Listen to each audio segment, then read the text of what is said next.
Hello there guys, welcome back to Younes Talks Football, welcome back to a brand new video. I hope all of you are doing well. We are here for the match review of Barnsley 0, Chelsea 1 in the FA Cup 5th round, where we have progressed to the quarterfinals. We are going to be playing against Sheffield United at Stamford Bridge in the quarterfinals of the FA Cup, which is a great draw. Let's have it right, because now it means that hopefully we have a coast to a nice route to the semi-final, and hopefully it all works out very nicely for us. But let's be honest.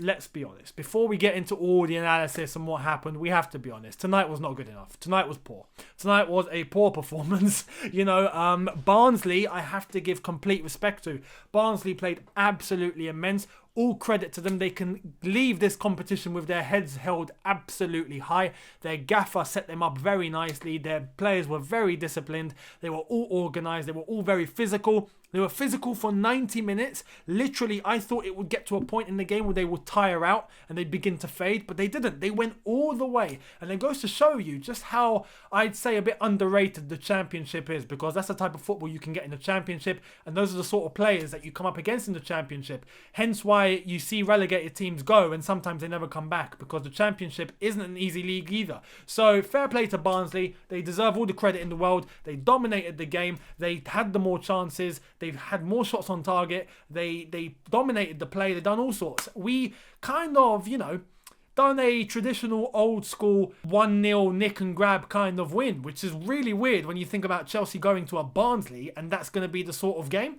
Really bizarre. I'm going to ask you guys, if you are new, hit that subscribe button, hit that notification bell to be notified once I've uploaded. Let's get into the lineup and what Thomas Tuchel went with to start this one against Barnsley. He went with Kepa in goal.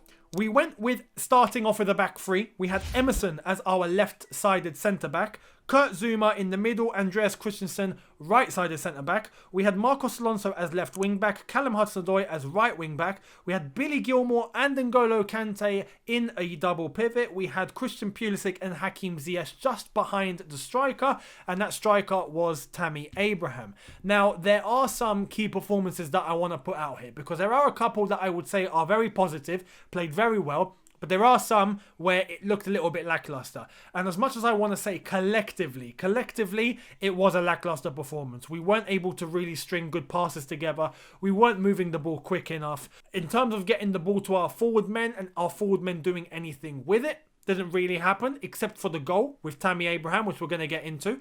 But apart from that, you look at a Pulisic, for example, or a Ziyech, and they just looked, I don't want to say slow, but they looked isolated within themselves. Ziyech, for example, the first half showed loads of energy, was trying to move very quickly, was playing that side to the game very well, but we saw him lose possession quite a lot. We saw him get bodied off the ball quite a lot, and this is the point I was making in my video when I spoke about Havertz and Ziyech. These players need to bulk up a bit. They need to understand the physicality of playing English football. Ziyech is a victim to that, and tonight we saw it against 13th place Championship side Barnsley.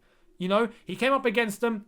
Some of their players were very easily just getting him off the ball, winning possession and running with it. And Ziyech was kind of in a mood of, oh my God, and starting to sulk a little bit because he was getting frustrated. So you got to understand, with Pulisic, it's a little bit different. With Pulisic, every time he got the ball, Barnsley had 3 or 4 men directly on him. Immediately. They didn't give him any space. And you could see that he just wasn't able to produce anything. He just wasn't, which is weird. Because when you look at Callum Hudson-Odoi, on the other hand, I think he played very well. And I think Callum was showing, how to get into the correct spaces, how to move quickly, the 1-2s, even in terms of skill and dribbling. We saw Callum Hudson-Odoi move past quite a lot of Barnsley men very, very easily. And it does make you wonder, why wasn't Pulisic able to do that tonight? Even though the sides were different, I understand. But even when, after half-time, Tuchel shifted them, we went to a back 4, shifted the formation, Callum Hudson-Odoi went to the left-hand side, Pulisic went to the right. Even then we saw Pulisic just completely out of the game, and Hudson-Odoi was performing quite decent on that left-hand side. So it's very weird as to understand why Pulisic was having a hard time. I do want to give a little bit of leeway to the excuse that the pitch was absolutely horrific. I mean, yes, that is something I don't want to use as an excuse, but it's a fact. The pitch was dodgy. Now, Barnsley are, I think, accommodated to that. They're used to that type of pitch. They're used to that type of surface. They come up against lower league opposition in the Championship. They know exactly what to do. With Chelsea playing in the Premier League, all the pitches are like carpets. Everything is elegant. You lose your touch. All of a sudden, when a ball is bouncing, you kind of hesitate and you don't know what to do with it. So I can understand why maybe someone like Pulisic was having a bit of a hard time. As for some of the other lads, that when you look at it, the ones that haven't really been here for too long, seem to be the lads that were struggling. With Tammy Abraham, he looked comfortable. Even though there were at times where he made, a wrong judgment, made the wrong pass, or, didn't release it early enough, or didn't make the run early enough, or was always a little bit late, that sort of thing. That happened. But when you're looking at Tammy and just in terms of what he done on the ball, what he done in order to link up with other players, you could see he knew exactly what to do. He was in his element. Mainly, I would say, because he's been through that before. We've seen him play in the Championship. He was top goal scorer in the Championship with Aston Villa.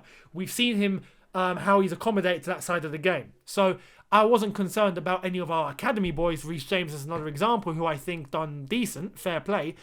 Christensen played okay as well. Put his head on the line. Flipping now. We saw Christensen going for that challenge, and it looked like he learned from John Terry quite a lot, because he literally tried to clear the ball with his head on the ground. I mean, you don't do that. You just don't do that. But he did, so fair play. I'm going to focus on Kante and Billy Gilmour very quickly. I think, they shouldn't be at fault at all. They shouldn't be blamed, because I saw on the watch-along that I did earlier on tonight, a few people were saying, we're looking slow in midfield. Kante and Gilmour aren't doing enough. I thought they did.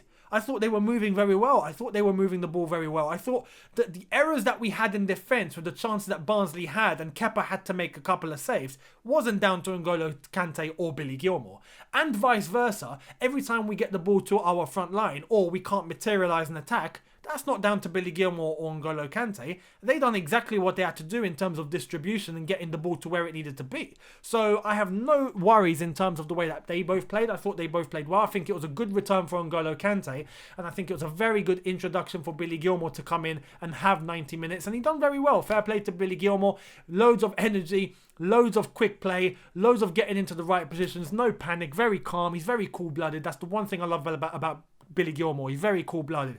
He plays with such calmness to his game. So that was great. Absolutely amazing. But the shift during half-time that Thomas Tuchel came out with, where we went to a back four, made us look better, because the first half was really bad. In a back three, we just, we couldn't really do anything. And I think there was a cause for concern because Barnsley were playing in a back three as well. It was a like-for-like formation. And Barnsley was just brave, more physical than us, tried to really take the game to us a little bit more than we did to them. And I think when Tuchel made the formation change, that caused us to go a little bit more direct, specifically on the flanks, try and overload it, which worked. And we had the chance come through Reece James with a great assist. It wasn't offside, it was onside, but a ball across the box. Tammy Abraham slots it in, doing what he does best, which is getting into those positions in the box to be able to just hit it when he gets the space. And he done just that. 1-0 Tammy Abraham. And I have to give a shout out to Tammy Abraham, because I thought, obviously, man of the match, not just because of the goal, but some of his defensive duties tonight were brilliant. There was a chance late on, two actually, but one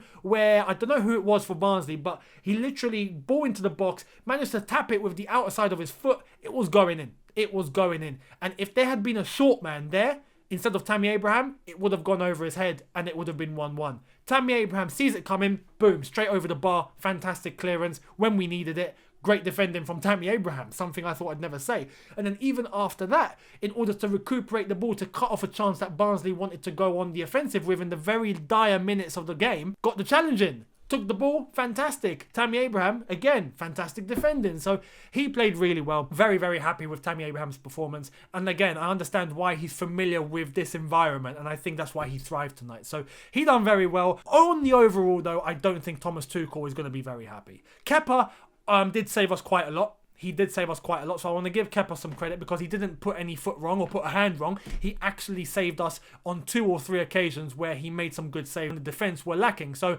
you know what? as I've said, I think Tuchel is going to come in public and say, yeah, you know what, it wasn't brilliant, but we got the win. We got what we needed. We managed to claw it out. And he's going to talk like that, I think. But in the dressing room, I hope he rips into them, because tonight wasn't good enough in terms of the intensity, the speed we needed to play that, some of the decision making that we needed to make. Some of them, it just wasn't good enough. And I think you can't take that and hope to be consistent enough going into other games, Premier League, Champions League. You need to up the level. You need to up the standard. No credit taken away from Barnsley, as I've said, because they deserved a very good result tonight. And they did make life hard for us.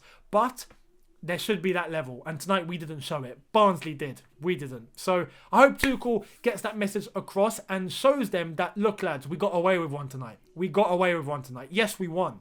But you better be thankful that we won. Because if we didn't, we wouldn't have been surprised. Let's just put it that way. Tonight was not a good enough performance. So I hope the lads can learn and take everything they need to take away from that game. And hopefully going into the Newcastle game, it doesn't affect us. Obviously, players were rested. We didn't have a Timo Werner. We didn't have a Mason Mount. Kai Havertz is off injured. We now know that. We don't know how severe it is, but hopefully he'll be back soon. And as for some of the other players, Azpilicueta got rested. Mendy got rested, Chilwell wasn't involved. You know, hopefully we're going to get the dynamic back again and start going back again how we know Chelsea can play. So, fingers crossed, we'll see what happens. But let me know what you thought in the comment section below. Let me know what you thought about some certain individuals, the overall performance, Barnsley, and the credit that they do deserve. Let me know. Hit the subscribe button if you are new. Hit that notification bell to be notified once I've uploaded. And also, thank you to everyone that tuned into the watch along. I hope you enjoyed it. It was a little bit of a dodgy one because of the way we were playing. But I hope you enjoyed it. It was a nice experience. The next one will be for the Newcastle game on Monday, so make sure your eyes are peeled for that one. As I said, make sure you are subscribed and you will be notified when I go live. That will come on Monday. But for now, I will see you tomorrow with a brand new video. Thank you so much for watching. Up the Blues. We're through to the next round despite how difficult it was. Let's go and beat Sheffield United at home and get to the semi-finals. Fingers crossed. This trophy is now up for grabs. Come on, Chelsea. I'll see you all of you tomorrow. Thank you so much for watching. Have a good one. Look after yourselves. Take care and peace.